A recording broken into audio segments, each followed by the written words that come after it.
Welcome to Heart and Backbone Leadership podcast. I'm so excited for you to hear what we have today. Today we're talking about financial self-care for nurses, reducing stress, increasing your income, really growing in that money management as a form of self-care, because self-care does not happen on its own, and it's not just because you're burnt out or you need more money or you need more sleep. You need a balance of those things.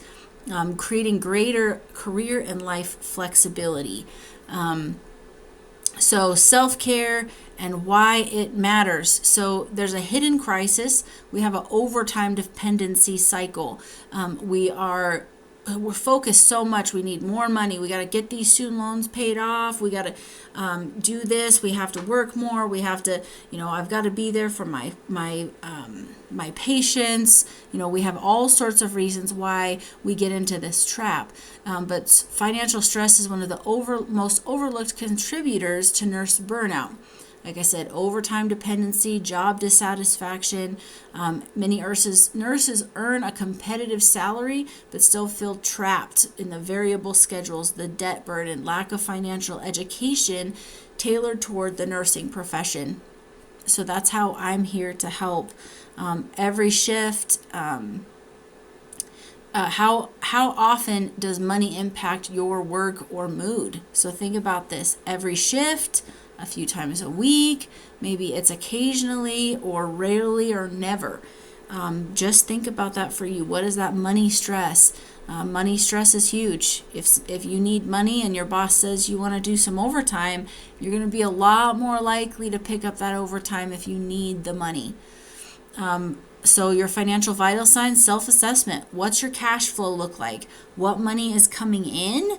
And then what money is going out? So what is that, the gap between what you earn and what you spend? Debt load. What's your total debt picture? How many student loans you have? How many credit cards, car payments, all of that stuff. Emergency preparedness. If you had an unexpected $1,000 expense, would you be able to manage it without borrowing? You should also have 3 to 6 months of living expenses saved in case something happens. And then protection, insurance, financial stability for your family. If something were to happen to you, either you pass away or you aren't able to work, if you do have that insurance protection, does it have living benefits? And what happens to you, your kids, your family, if something were to happen to you? And then future planning. Are you contributing to your financial future? Saving for retirement, all of that kind of stuff. Something as nurses, we take care of ourselves so well. We're always taking care of ourselves, but we're always taking care of others, but we don't take very good care of ourselves. Budgeting for the nursing lifestyle can be a little bit tricky. So what we want to do is we want to calculate your average net pay per shift, and then assign each shift a category. So having each shift that you have, so bills, payoff, savings, and then discretionary extra shifts are pre-designed for purposes before the money arrives. So we're not just going to Ulta, TJ Maxx, Starbucks, whatever. Not picking on them. They're some of my favorites, but we spend our money at those places because it makes us feel better. It gives us that hit of dopamine, and then we're overspending. Differential overtime are directed to specific goals, not absorbed into general spending. So this method makes every shift feel intentional. You're no longer just working for more, you're working towards something specific. Really helps with that burnout when you're like, this is for a time, not forever. And then debt relief and credit stability. Stop new debt. Get rid of those credit cards. Then you want to start building a buffer. So having money set aside for extra expenses. And then the target balance, hitting all of those, getting the money paid off, get to those balances, get those paid down, and then restore your income. Once your debt is paid off, you have all of that income can go to what you need it to, your future, your current protection for your family, and then helping with that stressful shifts. So this here is the rule of 72. Rule of 72 is how quickly your money doubles over time. So it calculates the rate of return. So 1% normal, usually less than a savings account, but your grandma, she's so great, she gives you $10,000 when you're 29 years old. And you're like, oh, thanks, Grandma. She's like, yep, don't blow it on dumb stuff. I want you to put it into a savings account somewhere safe. So you put it in a CD 1%. By the time you're 101, that money will have doubled for you. So not great. Up here, you can see it kind of goes up, but then at 10%, we want you're got that same $10,000 your grandma gave you, and by the time you're putting it into something that's 10%, by the time you're 36, that money will have doubled. By the time you're 72, probably still alive, you have $640,000 just from that $10,000 that your grandma gave you. So really big difference in the amount of money that you have. Then you've got more ways to save your money. So we've got our fixed accounts here, real safe, liquid usually. You have access to those, but not doing anything crazy. And then, of course, we've got the market, all kinds of up and down, crazy, big volatility there where you have big gains, but also big losses, and it can take a long time to recover from a loss once you've had that. So here we've got our indexed accounts. Indexed, you're always on the upward climb, and zero's your hero here. You're not ever losing to have to climb back out of a hole of all of the money that you lost. It's got a floor, so you're maintaining that amount of money that you have. So big help there in those indexed. We call them laser funds, where you're able to put that money in and save it for retirement, save it.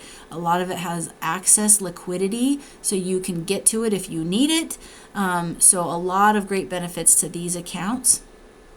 And then impact of taxes. So we've got our taxable money. That's that liquid money. And then we have our tax deferred.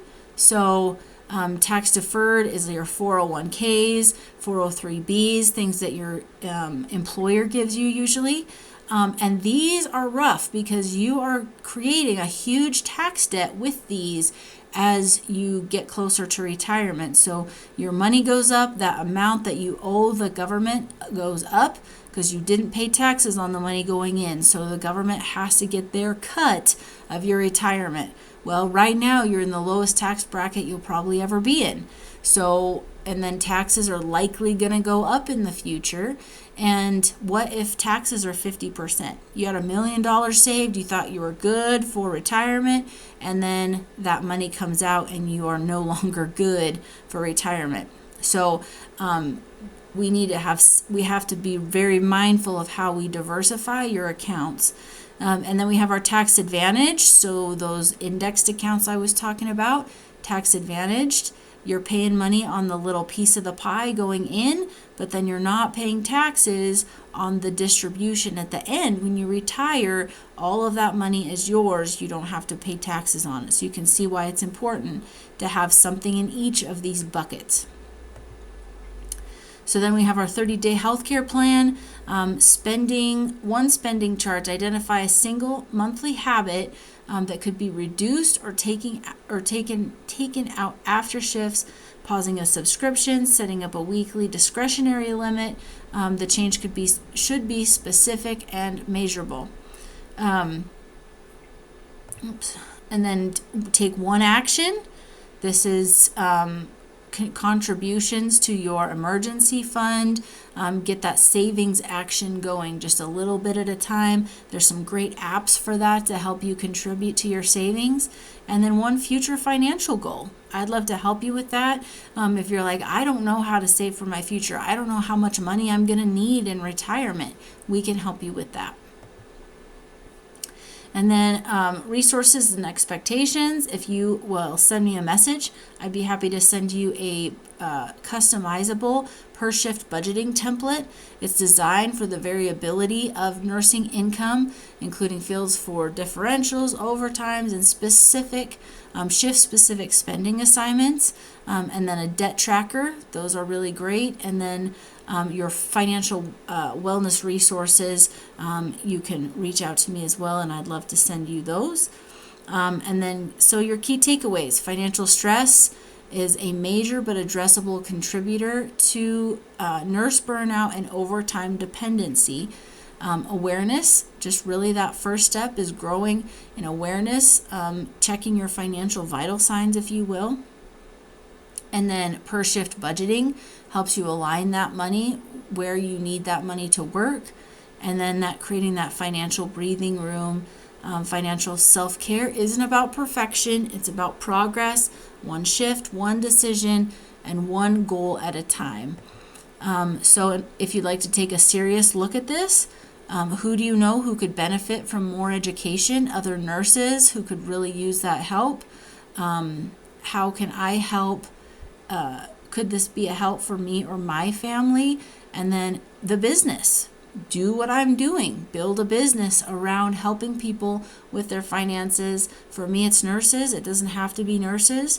And then in the next 1 or 2 days, love to meet with you about a follow-up. So you can send me a message. You can reach me at heartandbackbone.com. And then we're just empowering financial leaders, innovative training programs, personalized coaching for success. So this is the benefits of a financial review. So I'm offering for all of my listeners a free financial review, guidance on your career growth, knowledge sharing and collaboration, and then just increasing that job satisfaction and retention. Help your money have a purpose, and that's going to help you grow. It's going to help your money grow. So definitely take a picture of that, and this is going to get you to a link to book a free call with me. We will meet 30 minutes, talk about your goals, your dreams, do a financial needs analysis. Where's your money? How much money is coming in? How much money is going out? Get a plan in place for every one of your dollars to reduce some of that stress and all of those things where we just feel so stuck, and there's no reason to stay stuck in your finances when you have help. I'm a nurse by trade, so I would love to help other nurses. But if you know other people that are like, man, I know they want to retire, but they just don't know where to start. I am licensed in all 50 states. I can work with you in anywhere in the U.S. I'm growing my agency across the U.S. So if it's something that you're like, man, I'd sure love to do this for myself, I can help you with that as well. So thank you so much for listening to Heart and Backbone Leadership. I'm going to help you lead better in your finances. Next time, we're going to be talking about how to lead better in your health and wellness. So hope you have a wonderful day, and thank you all so much for listening.